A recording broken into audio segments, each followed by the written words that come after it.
Welcome to our channel. Today we how to install Nansen for on-chain portfolio tracking, complete guide step by step clearly.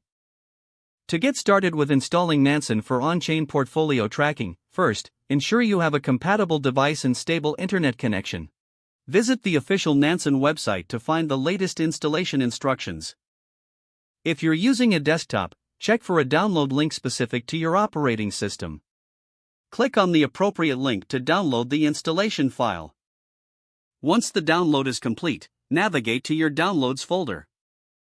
Locate the downloaded Nansen file and double-click to initiate the installation. For Windows users, follow the on-screen prompts in the installation wizard. Make sure to read and accept the terms and conditions to proceed. For Mac users, drag the Nansen icon into your Applications folder. After installation is complete, locate Nansen in your Applications or Start menu. Open the Nansen application to begin the setup process. You will be prompted to create an account or sign in if you already have one. To create a new account, enter your email address and create a secure password. Check your inbox for a verification email from Nansen and follow the link to verify your account. Once verified, return to the Nansen app and log in using your new credentials. After logging in, you will have the option to connect your wallet for on-chain tracking. Select your preferred wallet from the list provided. Follow the prompts to authorize Nansen to access your wallet data. Once connected, Nansen will begin to import your on-chain portfolio data. Take a moment to explore the application's features and settings.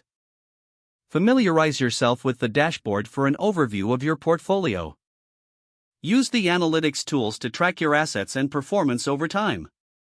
Consider visiting the help section for additional tutorials and tips. You are now ready to effectively track your on-chain portfolio with Nansen. If the page does not load, refresh the browser or try again in a private or incognito window.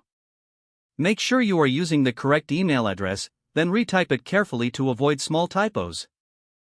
If your password is not accepted, use the reset option and create a new strong password you can remember. Check your spam folder for verification or security emails, then complete any requested confirmation steps. Don't forget to like this video and subscribe to our channel for more step-by-step tech guides.